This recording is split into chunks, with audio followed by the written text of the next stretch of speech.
오늘 이제 명품 인생 두 번째, 오늘 말씀 제목은 그 명품을 알리기를 원한다 해서 명품 소식 알리기입니다. 우리 한번 따라해 볼까요? 명품 소식 알리기. 명품 소식 알리기.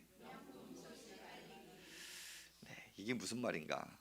좀 감이 오시는 분들은 금방 이렇게 이제 눈치를 챈 것 같아요.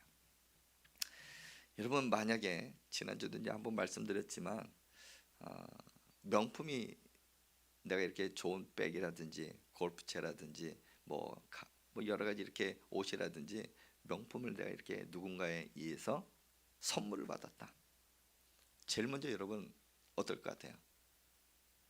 내 생애 명품 처음이야 하면서 기절하실 분도 있을 것 같은데, 그렇죠? 받게 되면은 누구에게 알리고 싶어서, 누구에게 자랑하고 싶어서 막 안달을 하고 있을 것 같아요. 요즘은 SNS가 이렇게 유행하고 이렇게 발달되기 때문에 내가 받게 되면은 여러분이 가장 먼저 변할 것이 푸사 아닌가? 카카오톡의 프로필 사진, 이게 가장 먼저 바뀌지 않을까 생각이 들고, 또 젊은 분들에게는 페이스북이라든지 인스타에 올려서 나 누구에게 이런 명품 받았다, 뭐 이렇게 하면서 이렇게 자랑할 것 같아요. 사람들은 자랑을 많이 하는데 자신이 의지하고 있는 그것들을 자랑한다고 합니다. 내가 많은 것들을 가지고 있어서 소유, 그것을 의지하고 살아가는 사람은 나의 소유에 대해서 자랑을 합니다. 나는 사람이 너무 좋아. 사람을 의지하고 있는 사람은 난 누군가의 그 사람을 자랑을 합니다. 우리 부모가 되어서 이제 나이가 들어가면 내 자녀들, 그것도 사람이잖아요. 자녀들 자랑하는 데 있어서 나는 아낌없이 누군가 이렇게 막 자랑을 해요. 그러다가 손주가 태어났어요. 이제 프로필 사진이 바뀌고 손주 자랑, 요즘엔 돈 내고선 손주 자랑을 하라고 그러더라고요. 아마 그렇게 해서 사람을 또 자랑을 하죠. 배경을 의지하는 사람, 내 백그라운드가 누군지 알아? 하면서 이 백그라운드에 의지하고 살아가는 사람은 그것들을 또 자랑을 합니다. 스펙, 나의 경험과 나의 학력들, 나 이 정도 됐어, 그것을 의지하고 살아가는 사람은 그것들을 자랑을 합니다. 그렇다면 여러분은 무엇을 자랑하고 싶습니까? 프랑스의 소설가 베르베르라는 사람이 있습니다. 그 사람이 쓴 웃음이라는 책이 있거든요. 근데 그 책에 이렇게 보면은 인생의 자랑거리라는 이 소제목이 있으면서 이 소설 그 작가가 사람은 태어나면서 죽을 때까지 자랑하다 끝난다. 근데 나이별로 이렇게 자랑거리를 적어놓은 게 있어서 여러분에게 소개하려고 합니다. 태어나서 2살 때 똥오줌 가리게 되어 자랑한다고 합니다. 3살 때는 우리 아이의 이빨이 나서, 이가 나서 자랑을 합니다. 12살 때 친구들이 많아서 자랑을 해요. 18살, 우리나라에 있어서는 이제 20살 되겠죠. 자동차를 운전할 수 있어서 자랑한다고 합니다.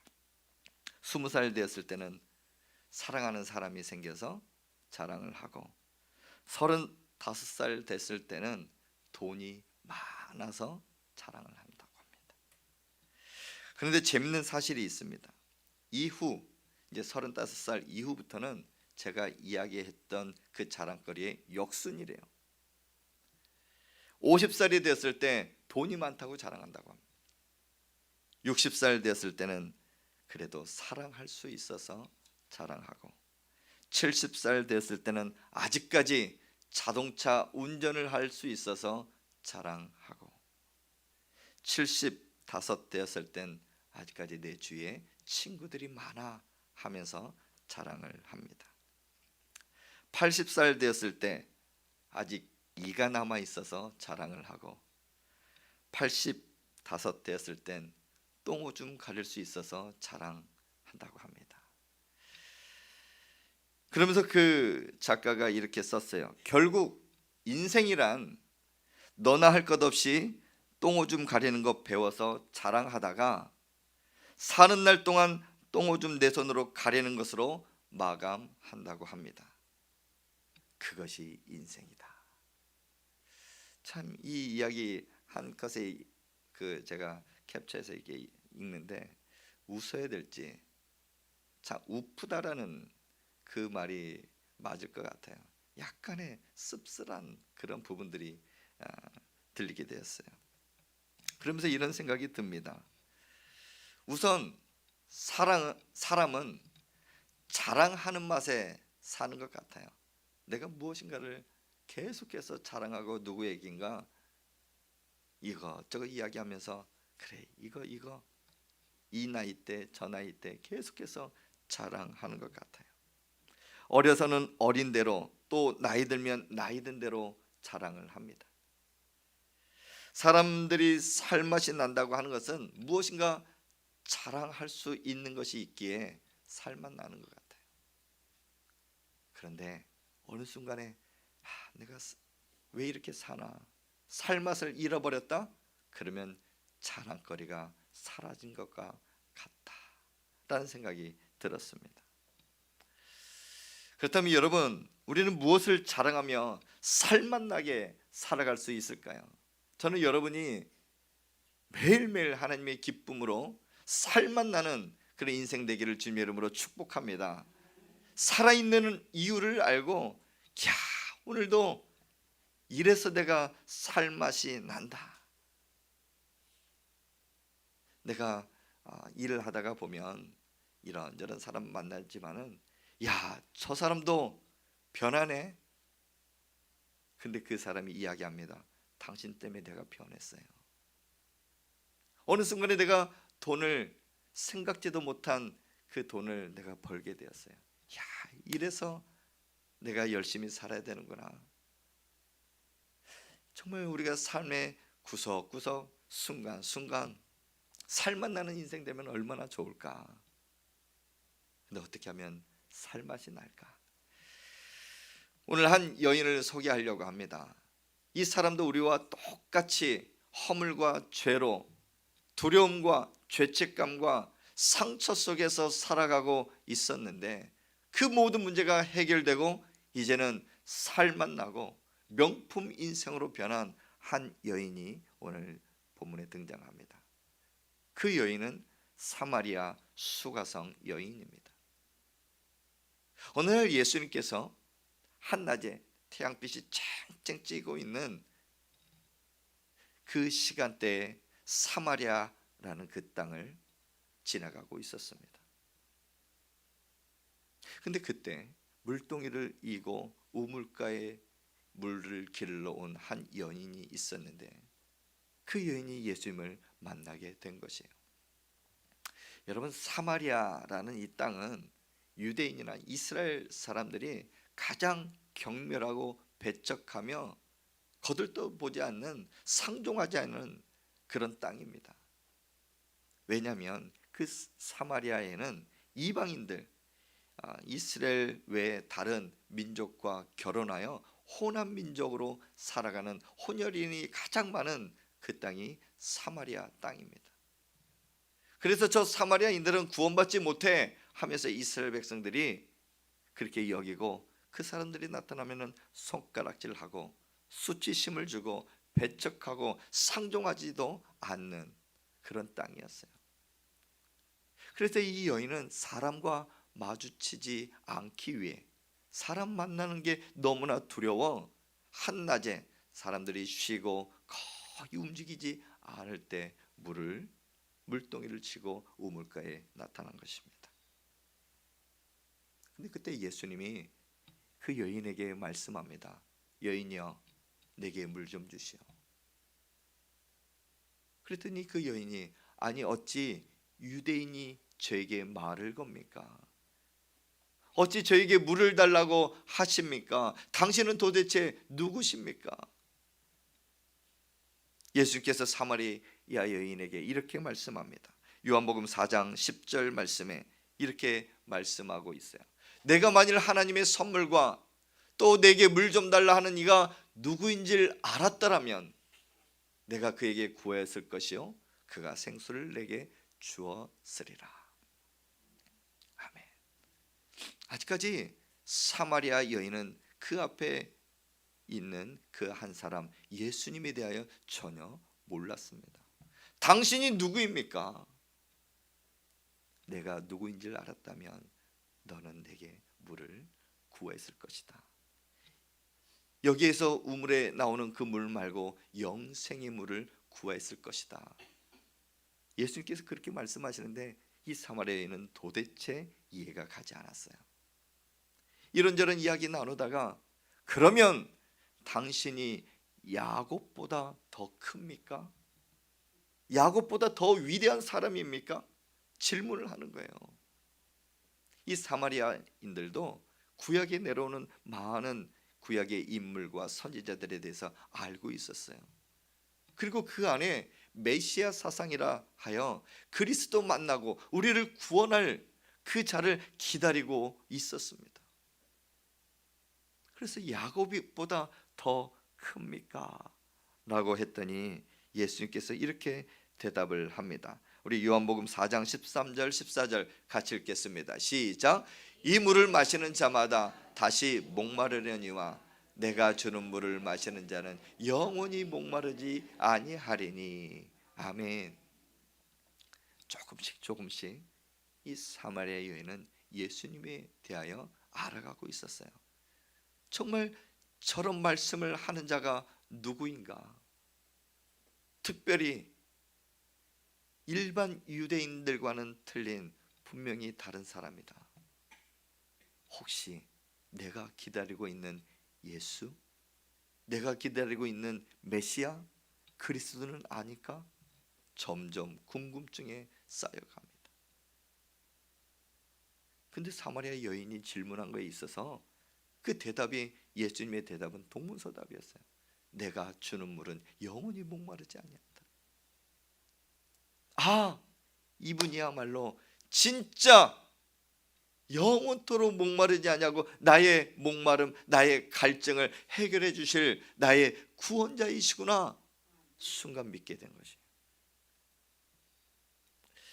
이 사마리아 여인은 아까도 말씀드렸던 것처럼 물동이를 쥐고 우물가에 오는데 언제 왔다고 했습니까? 한낮에 태양볕이 쨍쨍 쬐는데 그 중동 지방에 있어서는 이 시간대 되면 많은 사람들이 쉬는 시간입니다. 정말 귀찮아서 내가 나오지도 않아요. 아마 그런 뉴스 들어보신 적 있을 거예요. 중동 지방의 한 기자가 이제 어느 지역에 이렇게 가기 위해서 공항에서 택시를 탔습니다. 진짜 쨍쨍 태양빛이 쬐는 너무나 더운 날씨였어요. 근데 운전을 하고 가다가 이 운전기사가 갑자기 시동을 끄더니 안 가는 거예요. 아니 좀 빨리 좀 갑시다. 제 쉬는 시간입니다. 너무 더워서 일하는 시간이 아니에요. 움직이는 시간이 아니니 당신도 뒤에서 좀 쉬십시오. 더운데 어디서 쉬는 거예요. 한국 사람들은 1분 1초가 아깝다고 해서 바빠 막 이렇게 다니는데 그 사람들은 느긋하게 살아가요. 그때 충전을 해야 나머지 그 시간에 일을 할 수 있기 때문에 어찌 보면 그 사람들과 우리가 이렇게 비교해 보면 약간 게으름은 있습니다. 하지만 그들의 습관이고 그들의 환경 속에 자라가는 문화이거든요. 그만큼 그 시간대에 돌아다니는 사람이 아무도 없었습니다. 하지만 이 여인이 움직인 까닭은 자기에게 상처가 있기 때문에 많은 사람들이 그 여인에게 손가락질을 합니다. 저 여인은 5명의 남편이 있었지만 지금도 살아가는 그 남편은 자신의 남편이 아니야. 이 여인이 하는 일은 몸을 파는 창녀였기 때문에 많은 사람들이 손가락질을 합니다. 그 안에 상처가 있고 수치심과 적개심과 많은 사람들의 불신이 이 안에 가득 차 있어서 사람 만나는 그 기피증이 있었어요. 그런데 갑자기 예수님이 다가와 그에게 말을 거는 거예요. 희한한 일이다. 지금까지 나에게 손가락질을 한 사람들만 있었지. 나의 이야기를 들어주고 나의 삶에 대한 그 이야기를 들어주는 사람이 아무도 없었는데 진짜 이 사람은 누구인가? 여러분 혹시 마음이 답답해서 누군가에게 상담을 받아보신 적 있습니까? 아니면 신앙 문제와 여러분의 삶 때문에 목회자를 모시고 상담과 신방을 받아보신 적이 있습니까? 저도 여러 우리 성도님들의 가정을 이렇게 방문하다 보면은 많은 분들이 목사님 왜 지금 오셨어요? 제 이야기 좀 한번 들어봐 주세요. 그러면서 본인의 이야기를 서슴없이 아니 제가 지금까지 왜 이런 이야기까지 하는지 저도 잘 모르겠는데 나중에 이야기 다 하고 나서 이구동성으로 이야기하는 게 뭔지 아십니까? 목사님 들어주셔서 감사합니다. 속이 시원합니다. 뭐 목사야 무슨 말을 하겠습니까? 말씀으로 위로하고 또 기도해 주는 거 그거밖에 더 있습니까? 근데 어느 순간에는 본인의 마음이 치유됐다고 회복되었다고 감사 톡을 이렇게 보내줄 때도 있어요.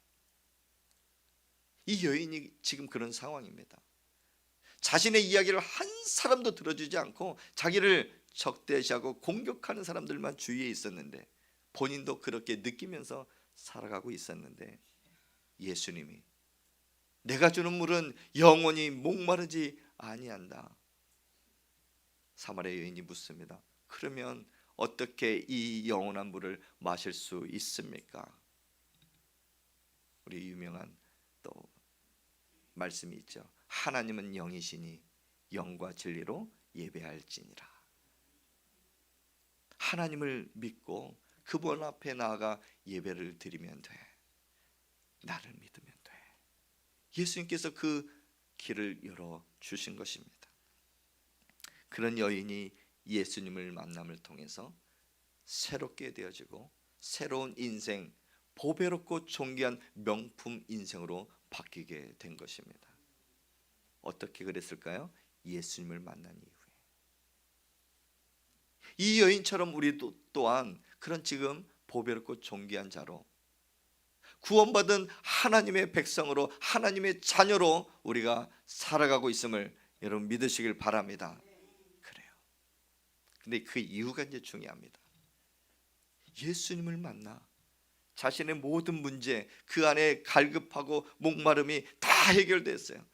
야, 이제는 내가 영원토록 목이 마르지 아니하고 살아갈 수 있구나. 이 우물에서 나오는 물은 내가 먹어도 목마르지만 예수님을 만남을 통하여 나 영원토록 살아갈 수 있는 길이 열렸구나.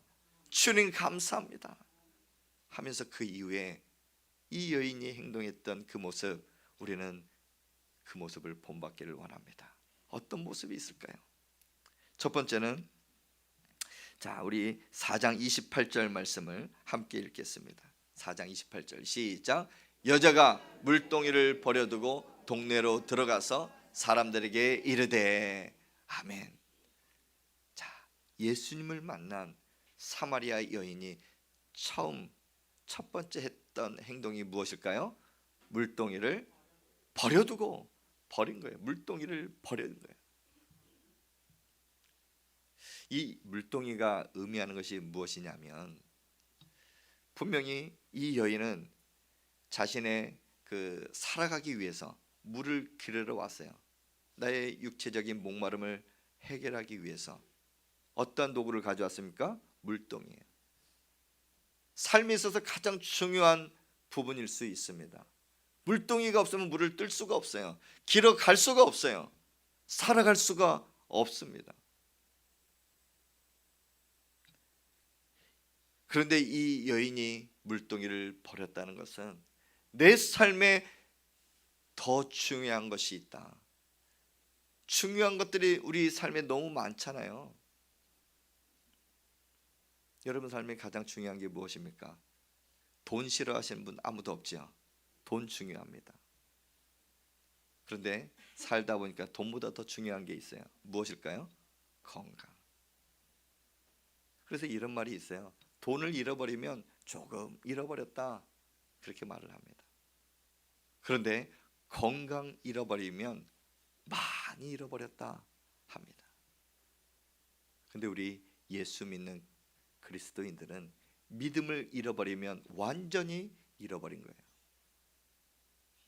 그래서 돈보다 건강보다 더 중요한 것이 있다면 믿음입니다.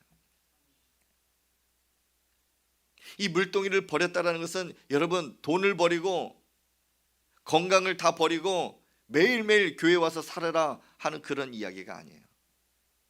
가장 우선순위가 무엇인가? 내 삶의 우선순위가 돈과 건강과 우리가 살아가는 그 모든 것보다 우선순위가 하나님이다라는 것을 우리에게 말씀하고 있는 것이에요. 저와 여러분 삶 가운데 가장 우선순위, 최우선순위가 하나님이 될 수 있기를 주님의 이름으로 축복합니다. 이 여인은 정말 중요한 것을 버려두고 가장 중요한 것을 붙잡고 이제 어떻게 했을까요? 달려갔어요. 동네로 달려갔어요. 그런데 많은 사람들을 만날 수가 없어요. 왜요? 다 자고 있기 때문에, 다 쉬고 있기 때문에, 그늘가에 앉아 있기 때문에. 근데 이 여인은 찾아가면서 여보시오, 여보시오, 와서 보십시오, 와서 보십시오. 그토록 만나고 싶어 했던, 그토록 기다리고 있던 메시아가 저 우물가에 있습니다. 와서 보십시오. 사마리아 여인이 많은 사람들에게 그 소식을 전한 딱 한마디입니다. 와서 보라. 따라해 봅시다. 와서 보라. 와서 보라. 여러분, 이 한마디는 우리 모두가 할 수가 있잖아요. 와서 보라. 다른 말로 하면 기쁜 소식을 많은 사람들에게 전하는 전도입니다. 복음의 기쁜 소식을 많은 사람들에게 알리는 거예요. 그런데 전도 참 쉽지요? 네, 어렵다라고 생각하는 그 이유가 무엇일까요? 내가 열매 맺으려고 하니까, 내가 내 힘으로 무엇인가를 하려고 하니까 어렵고 힘든 거예요. 두 번째, 괜히 전도라는 말 들으면 부담되니까. 하지만 마태복음 28장 19절에서 20절 말씀에 보면 예수님께서 승천하시면서 온 크리스찬, 예수 믿는 사람들에게 주신 지상 명령이 있어요. 너희는 가서 땅끝까지 복음을 증거하라. 예루살렘과 온 유대와 사마리아 땅끝까지 이르러 내 증인이 되리라 말씀하시면서 이 복음 증거하는 것을 우리에게 귀한 사명으로 주셨습니다. 근데 그게 참 부담이 돼요. 하지만 여러분에게 부담을 조금 덜하는 전도 방법이 있다면, 오늘 사마리아 여인이 많은 사람들에게 찾아다니면서 와서 좀 보십시오, 좀 한 번만 좀 와서 보십시오, 저 우물가에 좀 한 번만 좀 갑시다. 갔더니 어떻게 되었을까요? 여러분, 1119 우리 추수감사 전도축제를 앞에 두고 여러분에게도 요청하고 싶은 게 하나 그거예요. 한 번만 와봐. 우리 자녀들에게 연락을 해서 한 번만 좀 가자. 뭐 가면 우리 교회가 뭐 작고 뭐 이렇게 하면서 사람들에게 보일 수 있지만 궁극적인 목적은 그 안에 하나님이 계시기 때문에, 하나님 만나면은 복된 삶이 이루어지고 새로운 삶으로 살아갈 수 있기 때문에 그 마음 가지고 그들의 마음을 전하는 거죠. 하나님 전하면은 이게 또 마음을 이렇게 닫을 수 있으니까, 그래 우리 맛있는 식사 함께 하러 가자. 그리고 한 번만, 나의 소원이 한 번만 좀 가자. 이렇게 해서 한번 초청을 한번 해보십시오. 안 될 것 같다 하지만 누군가는 기다리고 있을 것입니다. 그 말 한마디 전해주길 계속해서 기다리고 있는 영혼들이 있을 거예요. 근데 그 사람들이 누군지 모르기 때문에 우리는 나가서 복음을 전하려고 합니다. 11월 18일 오후 1시부터 3시까지 우리가 전도 현장에 나아가는데 불특정 다수 누구를 만날지는 몰라요. 그러나 하나님께서 준비한 영혼들이 있을 것이고 교회를 찾고 있는 영혼들이 있을 것이고 그 영혼들 가운데 우리가 쓰임 받을 수 있는 복음의 나팔수가 되기를 주님의 이름으로 축복합니다. 이번 한 주 그렇게 한번 살아가 보는 거예요. 보배롭고 존귀한 나의 인생, 명품 인생, 내가 명품인데 내가 명품을 받았다면 정말 소식을 알고 싶어 하지 않겠습니까? 여러분, 사마리아 여인이 물동이를 버려들고 그리고 막 달려가서 전했을 때 그 결과가 어떻게 되었을까요?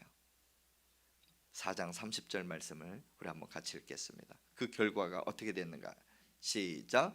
그들이 동네에서 나와 예수께로 오더라. 아멘. 따라해 봅시다. 예수께로 오더라. 예수님께로 오더라. 아멘. 사마리아 여인, 그 여인이 그 사람들을 끌고 온 것이 아니라 그들의 마음을 움직이고 성령 하나님께서 그들의 마음을 열게 하시고 그들의 발걸음을 인도하게 하신 분이 전능하신 하나님이시다라는 거 여러분 믿으시길 바랍니다. 내 힘으로 할 수가 없어요. 그러나 사마리아 여인이 했던 행동 3가지, 버리고 들어가고 전하고 그랬더니 결과는 오더라 이거예요. 사랑하는 성도 여러분, 우리는 분명히 이 사마리아 여인이 짊어지고 있는 물동이 그 무거운 짐들이 우리 안에 있을 줄 압니다. 상처의 짐이 있고 경제고에 시달리면서 관계의 문제, 자녀의 문제, 질병의 문제, 여러 가지 그런 수많은 물동의 짐들이 여러분 어깨 위에, 여러분 몸 가운데 있을 줄 압니다. 그러나 여러분 그 모든 것을 가지고 주님 앞에 오십시오. 주님은 이렇게 말씀합니다. 수고하고 무거운 짐진 자들아 다 내게로 오라. 내가 너희를 쉬게 하리라. 아멘. 그 모든 것도 가지고 오게 되면 주님이 다 해결해 주셔요. 그리고 우리에게 주신 그 사명, 그것도 우리의 힘이 아닌 하나님이 주신 힘으로 감당할 수가 있습니다. 사랑하는 성도 여러분, 힘을 내시기 바랍니다. 하나님은 우리에게 힘과 용기를 더하여 주옵시고 짊어지고 있는 모든 무거운 짐도 가볍게 자유함을 주시는 분입니다. 더 나아가 예수 그리스도를 믿음으로 말미암아 우리에게 주어진 그 은혜를 흘려보낼 수 있는 사명자의 그 모든 사명을 감당할 수가 있습니다. 이번 한 주 명품 인생으로 명품의 소식을 전하며 기쁜 소식, 복된 소식을 전하며 살아가길 주님의 이름으로 축복합니다.